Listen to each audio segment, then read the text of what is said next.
1955 को कैलिफोर्निया में जन्मे स्टीव जॉब्स का जीवन जन्म से ही संघर्षपूर्ण था। उनकी मां अविवाहित कॉलेज छात्रा थी और इसी कारण वे उन्हें रखना नहीं चाहती थी और स्टीव जॉब्स को किसी अच्छे परिवार में गोद देने का फैसला कर दिया।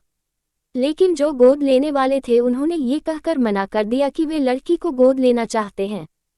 फिर स्टीव जॉब्स को कैलिफोर्निया में रहने वाले पॉल और कार्ला जॉब्स ने गोद ले लिया। पॉल और कार्ला दोनों ही ज़्यादा पढ़े लिखे नहीं थे और मध्यम वर्ग से ताल्लुक़ रखते थे। जब स्टीव जॉब्स 5 साल के हुए तब उनका परिवार कैलिफोर्निया के पास ही स्थित माउंटेन व्यू चला गया। पॉल मैकेनिक थे और स्टीव को इलेक्ट्रॉनिक की चीज़ों के बारे में और कार्ला अकाउंटेंट थी, इसलिए वे स्टीव की पढ़ाई में मदद किया करती थी। स्टीव ने मोंटा लोमा स्कूल में दाखिला लिया और वहीं पर अपनी प्राथमिक शिक्षा पूरी की। इसके बाद वे उच्च शिक्षा कुपाटिनो जूनियर हाई स्कूल से पूरी की और सन 1972 में अपनी कॉलेज की पढ़ाई के लिए ओरेगन के रीड कॉल में दाखिला लिया, जो कि वहाँ की सबसे महंगी कॉलेज थी। स्टीव पढ़ने में बहुत ही ज़्यादा अच्छे थे, लेकिन उनके माता पिता पूरी फीस नहीं भर पाते थे, इसलिए स्टीव ने फीस भरने के लिए बोतल के कोक को बेचकर पैसे जुटाते और पैसे की कमी के कारण मंदिरों में जाकर वहां मिलने वाले मुफ्त खाना खाया करते थे और अपने हॉस्टल का किराया बचाने के लिए अपने दोस्तों के कमरों में ज़मीन पर ही सो जाया करते थे। इतनी बचत के बावजूद फीस के पैसे पूरे नहीं जुटा पाते और अपने माता पिता को कड़ी मेहनत करता देख उन्होंने कॉलेज छोड़कर उनकी मदद करने की सोची, लेकिन उनके माता पिता उनसे सहमत नहीं थे। इसलिए अपने माता पिता के कहने पर कॉलेज में नहीं जाने के स्थान पर क्रिएटिव क्लासेस जाना स्वीकार किया। जल्दी ही उसमें स्टीव को रुचि बढ़ने लगी।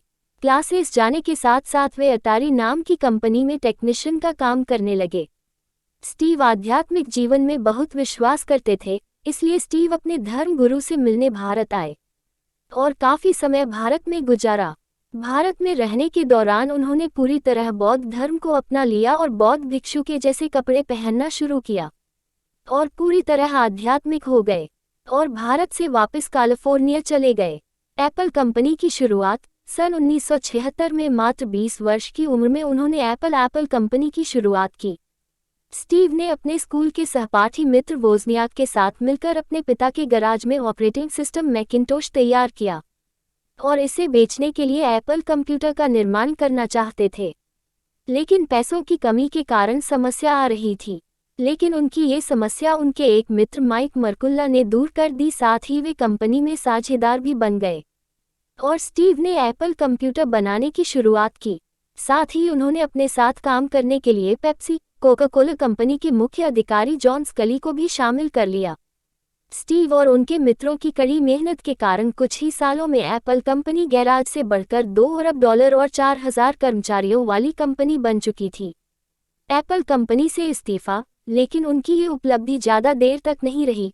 उनके साझेदारों द्वारा उनको नापसंद किए जाने और आपस में कहासुनी के कारण एप्पल कंपनी की लोकप्रियता कम होने लगी। धीरे धीरे कंपनी पूरी तरह कर्ज में डूब गई और बोर्ड ऑफ डायरेक्टर की मीटिंग में सारे दोष स्टीव का ठहराकर सन 1985 में उन्हें एप्पल कंपनी से बाहर कर दिया। ये उनके जीवन का सबसे दुखद पल था, क्योंकि जिस कंपनी को उन्होंने कड़ी मेहनत और लगन से बनाया था उसी से उन्हें निकाल दिया गया था। स्टीव के जाते ही कंपनी पूरी तरह कर्ज में डूब गई। एप्पल से इस्तीफा देने के 5 साल बाद उन्होंने नेक्स्ट इंक नाम की और पिक्सर नाम की 2 कंपनियों की शुरुआत की। नेक्स्ट इंक में उपयोग की जाने वाली तकनीक उत्तम थी और उनका उद्देश्य बेहतरीन सॉफ्टवेयर बनाना था और पिक्सर कंपनी में एनिमेशन का काम होता था। 1 साल तक काम करने के बाद पैसों की समस्या आने लगी और रॉश परो के साथ साझेदारी कर ली और पेरोट ने अपने पैसों का निवेश किया। सन 1990 में नेक्स्ट इंक ने पहला कंप्यूटर बाजार में उतारा, लेकिन बहुत ही ज़्यादा महंगा होने के कारण बाजार में नहीं चल सका। फिर नेक्स्ट इंक ने इंटरपर्सनल कंप्यूटर बनाया जो बहुत ही ज़्यादा लोकप्रिय हुआ और पिक्सर ने एनिमेटेड फिल्म टॉय स्टोरी बनाई जो अब तक की सबसे बेहतरीन फिल्म है। एप्पल कंपनी में वापसी सन 1996 में एप्पल ने स्टीव की पिक्सर को खरीदा, इस तरह उनके एप्पल में वापसी हुई।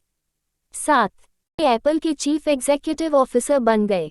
सन 1997 में उनकी मेहनत के कारण कंपनी का मुनाफा बढ़ गया और वे एप्पल के सीईओ बन गए। सन 1998 में उन्होंने iMac को बाजार में लॉन्च किया, जो काफ़ी लोकप्रिय हुआ।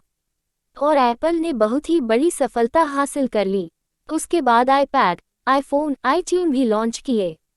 सन 2011 में सी छोटी पद से इस्तीफा दे दिया और बोर्ड के अध्यक्ष बन गए। उस वक्त उनकी प्रॉपर्टी $7 बिलियन हो गई थी और एप्पल दुनिया की दूसरी सबसे बड़ी कंपनी बन गई थी।